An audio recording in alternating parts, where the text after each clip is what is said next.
ठीक है, हम आवेश की मात्रक के बारे में पढ़ रहे हैं तो और पॉइंट पढ़ लेते हैं। आवेश का अभी हमने मात्रक की बात करी, सीजीएस पद्धति में मात्रक क्या होता है, स्टेट कूलाम होता है। तो और स्टेट कूलाम को हम क्या बोलते हैं, फ्रैंकलिन बोलते हैं। इसके बाद में हम बात करते हैं कि एक फेराडे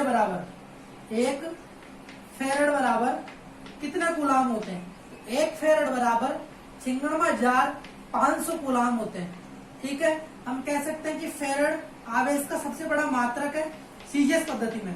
फेराड बड़ा मात्रक है और फ्रैंकलिन छोटा मात्रक है। फ्रैंकलिन क्या है, छोटा मात्रक है, छोटा मात्रक है। ऐसे ही हम और मात्रकों की बात कर सकते हैं, जैसे कि मैंने लिखा कि 1 माइक्रोकूलाम। ठीक है, तो 1 माइक्रोकूलाम किसके बराबर होगा, ये जो माइक्रो वर्ड लिखा है ना मैंने, ये माइक्रो जो है अपने आप में 10 की घात -6 के बराबर होता है। अगर हम इसको हटाएंगे तो इसकी जगह क्या लिखेंगे, 10 की घात -6। तो लिखता हूं मैं 1 × 10 की घात -6 कूलाम माइक्रो की जगह। नेक्स्ट अगर मैं लिखूं 1 नैनो कूलाम, तो क्या लिखेंगे, ये नैनो अपने आप में 10 की घात -9 के बराबर है। तो यहाँ लिखेंगे 1 × 10 की घात -9 कूलाम। इसी तरीके से 1 पिको कूलाम 1 × 10 की घात -12 कूलाम। इस तरीके से और भी मात्रक हम बता सकते हैं, माइक्रो, नैनो, पिको। ठीक है, ये हमने मात्रकों की बात कर ली है। और मैं आपको बता देता हूँ, यहाँ कूलाम जो है 1 कूलाम क्या, ये 1 इलेक्ट्रॉन पर अगर मैं आपसे पूछूं 1 इलेक्ट्रॉन पर कितना आवेश होता है, आवेश का मान कितना होता है, कितना होगा, वो होगा 1.6 × 10⁻⁻19 कूलाम। ठीक है, ये होगा 1.6 × 10 की घात -19 कूलाम। 1 इलेक्ट्रॉन पर आवेश इतना होता है। तो 1 मोल इलेक्ट्रॉनों में कितना आवेश होगा। ठीक है, 1 मोल इलेक्ट्रॉनों में आवेश कितना होगा, वो होगा 6.023 × 10 की घात 23 कूलाम, इतने हो गए। ठीक है, ये 1 मोल इलेक्ट्रॉनों में जितने इलेक्ट्रॉनों की संख्या होती है उसको हम क्या बोलते हैं, फेराड। ठीक है, ये तो पढ़ो तो पढ़ लेना, कोई बात नहीं, इसको छोड़ो, ये याद रखना है आपको। इसके बाद में हम आवेशों का गुणधर्म पढ़ेंगे। ठीक है, आवेशों का गुणधर्म क्या क्या होते हैं।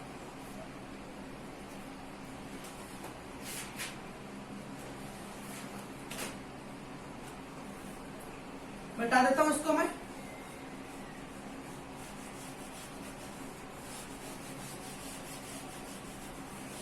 डिटेल से पढ़ेंगे आवेशों के गुणधर्म। पॉइंट लिख देता हूं मैं।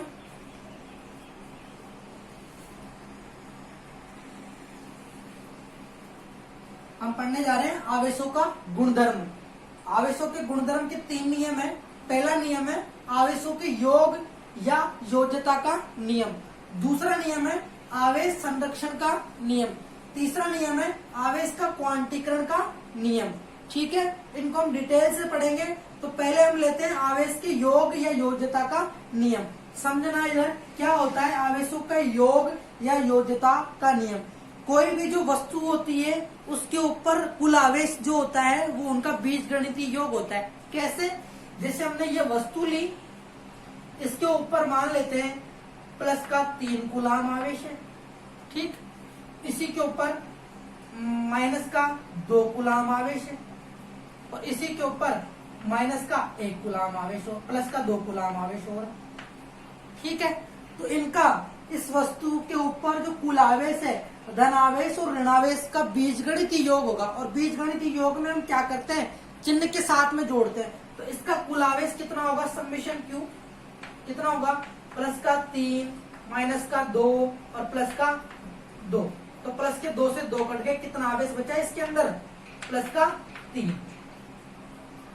प्लस का 3 बचा। इसका मतलब क्या हो गया कि ये जो इसमें हम क्या लिख सकते हैं आवेशों के योग या योज्यता के नियम में कि किसी भी वस्तु का कुल आवेश जो होता है वो उनके बीजगणितीय योग के बराबर होता है। ये इससे एग्जाम्पल समझ लिया। और अगर हम समझना चाहें कि अगर मान लो किसी वस्तु के ऊपर प्लस क्यू माइनस क्यू आवेश है तो कितना हो जाएगा, कुल बीजगण की योग कितना हो जाएगा इसका, प्लस क्यू माइनस क्यू कितना हो गया, 0 हो गया।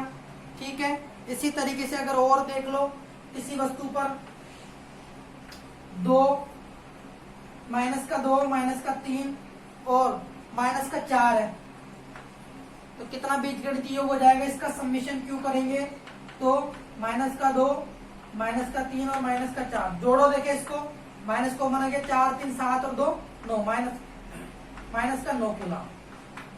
ठीक है, इस तरीके से अपन इनका पहला आवेशों के गुणधर्म का पहला नियम दे सकते हैं कि आवेशों को हम जोड़ेंगे तो वो जुड़ेंगे कैसे, धनात्मक और ऋणात्मक चिन्ह के साथ में जुड़ेंगे। कहने की बात छोटी सी बात यह है, आवेशों को अगर हम जोड़ रहे हैं तो पॉजिटिव साइन और नेगेटिव साइन के साथ जोड़ेंगे। इसलिए हम कह सकते हैं किसी वस्तु के ऊपर आवेश का मान कुल धनावेश कुल ऋणावेशों के बीजगणितीय योग के बराबर होता है। समझ में आ गया होगा। दूसरा नियम पढ़ते हैं हम। दूसरा नियम क्या है, आवेश संरक्षण का नियम। आवेश संरक्षण की जहां बात आ गई तो अगर ऊर्जा से अगर हम बात करें, ऊर्जा के बारे में एक लाइन फिक्स है, क्या कहते हैं ऊर्जा के लिए कि ऊर्जा को न तो बनाया जा सकता है न ही नष्ट किया जा सकता है, लेकिन ऊर्जा को एक रूप से दूसरे रूप में बदल सकते हैं। वही नियम यहाँ हम काम में लेते हैं, आवेश संरक्षण का नियम। क्या है आवेश संरक्षण का नियम, यहाँ पे देखते हैं अपन। आवेश संरक्षण के नियम में कहा गया है कि आवेश जो है वो क्या रहेगा, संरक्षित रहेगा, एक से दूसरे में परिवर्तित हो जाएगा। जैसे कि अगर एक एग्जांपल लेता हूं, NaCl है, इसको अपन ने ब्रेक किया तो ये Na प्लस में और Cl माइनस में ब्रेक हुआ। ठीक है, यानी इस प्रक्रम से पहले, यानी ये जो क्रिया हुई है तो अभिकारक में जितने भी आवेश होंगे उतने ही आवेश इधर होंगे, बराबर बराबर होंगे। ठीक है, यानी आवेश क्या रहेंगे, संरक्षित रहेंगे। आवेश क्या रहेंगे, संरक्षित रहेंगे, यानी आवेशों में कोई कमी नहीं आएगी। मान लेते हैं इधर जितने भी आवेश है उतने ही इधर आवेश रहेंगे, लेकिन वो उसका रूप परिवर्तन हो जाएगा। जैसे कि अगर मान लो Na की बात करते हैं, Na सोडियम ब्रेक होगा Na प्लस में। ठीक है, Na प्लस में गया तो इसका मतलब इससे एक इलेक्ट्रॉन बाहर निकला है, यानी इसने क्या किया है, एक इलेक्ट्रॉन की हानि हो गई, एक इलेक्ट्रॉन को त्याग दिया इसने। तो सोडियम का परमाणु ये 11 हो गया। ठीक है, Na प्लस का मतलब ये 10 और प्लस 1, तो टोटल इससे प्रक्रम से पहले आवेश भी 11 थे और इधर भी 11 थे। अब आवेश क्या बात कर रहा हूं मैं, यहाँ इलेक्ट्रॉन लिखा है भैया मैंने यहाँ पे। कैसे, क्योंकि कोई भी जो है पदार्थ है वो परमाणुओं से मिलकर बना हुआ होता है, और परमाणुओं में क्या होते हैं, परमाणुओं में इलेक्ट्रॉन, प्रोटॉन और न्यूट्रॉन होते हैं। तो इलेक्ट्रॉन की, क्योंकि हम आवेश की बात कर रहे हैं तो आवेश इलेक्ट्रॉन के आधार पर बताया मैंने। ठीक है, इस तरीके से कोई भी वस्तु ले लो, उनके आवेश क्या रहेंगे, समीशन क्यू 0 रहेगा, क्योंकि प्रक्रम से पहले, और ये इनको जोड़ेंगे, जैसे मान लो समीशन किया अपन ने इसका, तो वो आएगा कितना, 0। तो आवेश संरक्षण के नियम के लिए हम क्या कह सकते हैं कि आवेश को एक रूप से दूसरे रूप में हम बदल सकते हैं, और किसी भी विलगित निकाय का, अगर इसके लिए एक लाइन लिखना चाहें तो लिखेंगे कि किसी भी विलगित निकाय का कुल आवेश संरक्षित रहता है, यानी वो एक रूप से दूसरे रूप में बदल जाता है, लेकिन उसके आवेश में कोई कमी नहीं आती है। तो यही है आवेश संरक्षण का नियम। समझ में आया होगा। नेक्स्ट बात करते हैं आवेश का क्वांटीकरण का नियम। ये पहला है, पहले के बारे में समझा दिया मैंने, दूसरे के बारे में समझा दिया। यानी कुल आवेश नियत रहेगा, फिक्स रहेगा। ठीक है, इस तरीके से जो नाभिक की क्रियाएं जो होती है, नाभिक की क्रियाएं वो भी इसी पे आधारित है। ठीक, और अब हम इसके बाद में तीसरा आवेश का क्वांटीकरण का नियम, बहुत इंपॉर्टेंट है। इसके ऊपर एक न्यूमेरिकल भी दिया गया है, उसको हम सोल्व करेंगे साथ के साथ। आवेश का क्वांटीकरण यानी क्वांटाइजेशन का नियम। क्या होता है क्वांटाइजेशन? क्वांटाइजेशन का मतलब ये है कि किसी भी वस्तु को हम आवेश दे रहे हैं तो पूर्ण गुणज के रूप में दिया जाएगा। अब भाई साहब, ये पूर्ण गुणज क्या होता है? यानी अगर आप आवेश दे रहे हो तो 1 कूलम, 2 कूलम, 3 कूलम, 4 कूलम, ऐसे किसी भी वस्तु को आवेश दिया जा सकता है। आवेश टुकड़ों के रूप में, जैसे कि आधा कूलम दे दिया, 1.2 कूलम दे दिया, ऐसे कभी भी आवेश दिया नहीं जाता, आवेश हमेशा पूर्ण गुणज के रूप में दिया जाता है। तो इसी को हम क्या कहेंगे, आवेश का क्वांटीकरण का नियम। यानी आवेश को, किसी भी वस्तु को दिया जाने वाला आवेश पूर्ण गुणज के रूप में दिया जाता है। तो इसके लिए एक सूत्र बनता है, जैसे कि मान लो कोई भी वस्तु है यहाँ ए, इसको हम आवेश दे रहे हैं, तो 1 कूलाम दिया, 2 कूलाम दिया, ठीक है, ये दे रहा है ना, तो A प्लस, 2 कूलाम दे दिया तो A 2 प्लस, इस तरीके से। अगर ये ले रहा है तो क्या हो जाएगा, A माइनस, इस तरीके से, ठीक है। तो किसी भी वस्तु को हम आवेश देते हैं तो किसके रूप में देते हैं, पूर्ण गुणज के रूप में। हम उसको टुकड़ों के रूप में, जैसे कैसे नहीं दे सकते, माइनस का 1/2 कूलाम, ऐसे नहीं दे सकते। कैसे देंगे, 1 कूलाम, 2 कूलाम, 3 कूलाम, 4 कूलाम, इस तरीके से आवेश दिया जाता है, ठीक है। इसीलिए इसको पूर्ण गुणज का रूप भी कहा जाता है। तो इसके लिए एक सूत्र बनता है, डायरेक्टली हम लिखेंगे Q इक्वल टू, हम आवेश को धनात्मक भी दे सकते हैं और ऋणात्मक भी दे सकते हैं। प्लस का 1 कूलाम दे सकते हैं, माइनस का 1 कूलाम भी दे सकते हैं, लेकिन टुकड़ों में नहीं दे सकते, जैसे 1/2 या फिर आधा या सवा, पौन, ऐसे नहीं दे सकते, पूर्ण रूप में दे सकते हैं। तो हम उसके लिए पूर्ण गुणज, तो इसको पूर्ण गुणज का नियम भी बोला जा सकता है। तो आवेश के क्वांटीकरण को नियम को हम पूर्ण गुणज का नियम भी कह सकते हैं, पूर्ण गुणज का नियम कह सकते हैं। तो इसके लिए क्या बन जाएगा, प्लस माइनस एन ई। अब यहाँ पे Q तो क्या है, आवेश, और N क्या है, यहाँ पे जो हम इलेक्ट्रॉन दे रहे हैं उनकी संख्या,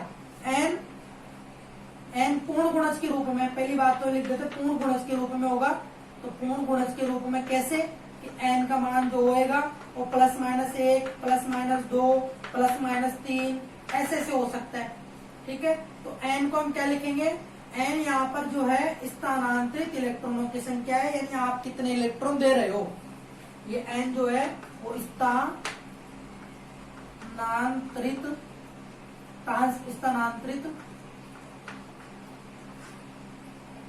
इलेक्ट्रॉनों की संख्या है, और E क्या है यहाँ पे, E इलेक्ट्रॉन का आवेश है, इलेक्ट्रॉन का आवेश। और ये मैंने अभी आपको बताया था कितना होता है इलेक्ट्रॉन के ऊपर आवेश।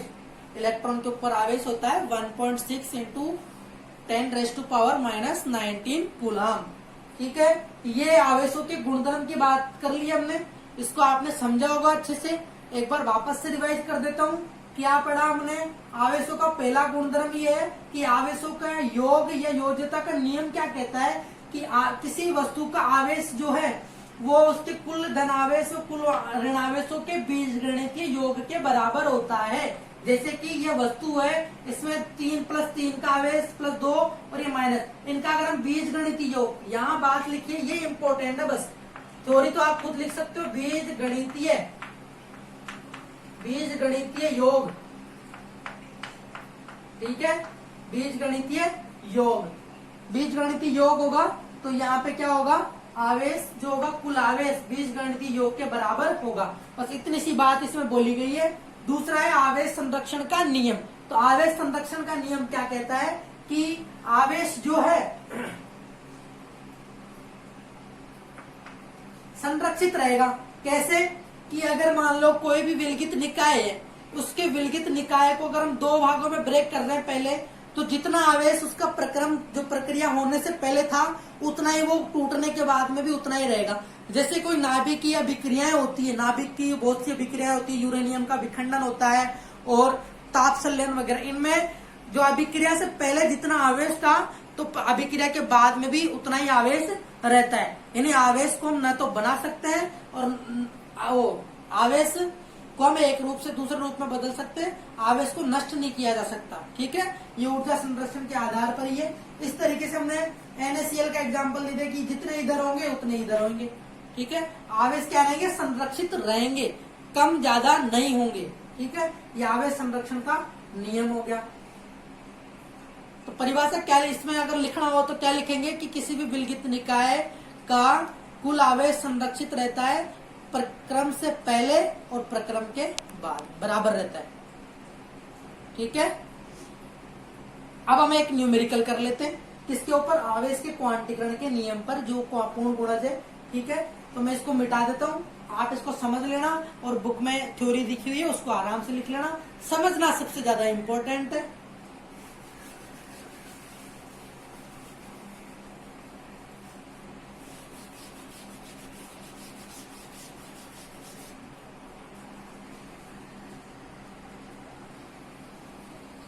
तो मैंने क्वेश्चन लिख दिया है।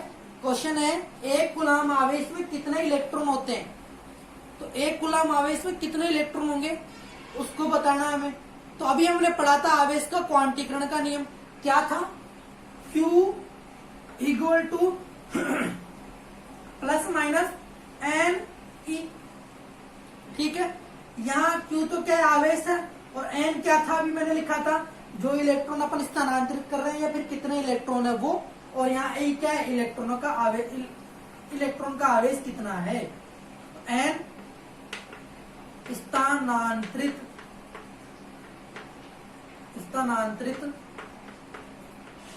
इलेक्ट्रॉनों की संख्या और E इलेक्ट्रॉन का आवेश कितना होता है, इलेक्ट्रॉन के ऊपर आवेश। ठीक है, ओके। अब एक कूलाम में, किसमें, एक कूलाम में कितने होंगे हम बात करते हैं। कितना बोला है यहाँ पे, एक कूलाम। तो Q का मान कितना दिया हुआ है, 1 कूलाम। ठीक है, E का मान हमें पता है, हमें निकालना है कितने इलेक्ट्रॉन होंगे, यानी हम कितने इलेक्ट्रॉनों को स्थानांतरित कर रहे हैं जिससे कि एक कूलाम आवेश उत्पन्न हो जाए। तो एक कूलाम, तो इसको हम समीकरण इसमें सूत्र में रखेंगे 1 equal to plus minus n, और E का मान कितना है, ये 1.6 इंटू 10 की घात माइनस 19। ठीक है, कूलाम कूलाम है, इधर भी कूलाम है। अब हमें तो एन निकालना है, तो इसको गुणा में, इसको भाग में भेज दो, तो ये हो जाएगा एन इक्वल टू, ये मैथमेटिकल है, आप आराम से सोल्व कर सकते हो, 1 डिवाइडेड बाई 1.6 इंटू 10 की घात माइनस 19। एन को सोल्व कर रहे हैं हम, सीधे डायरेक्ट में अगर लिखना चाहूँ तो लिख सकता हूँ, अगर आप हल करना चाहो तो हल कर सकते हो। कैसे, इस पॉइंट, इसको 10 की घात माइनस 19 को ऊपर ले जाओ, प्लस का हो जाएगा, और नीचे 1.6 रह जाएगा। इसको अपन 100 इंटू 2 घात कम हो जाएगी, 100 कैसे लिखा मैंने, 2 घात कम कर दी, तो 10 की घात कितनी हो जाएगी, 17, और भाग 1.6। 100 में 1.6 का भाग देंगे तो अपने पास जो आएगा, इसको ये पॉइंट हटा के इसको 18 कर देते हैं।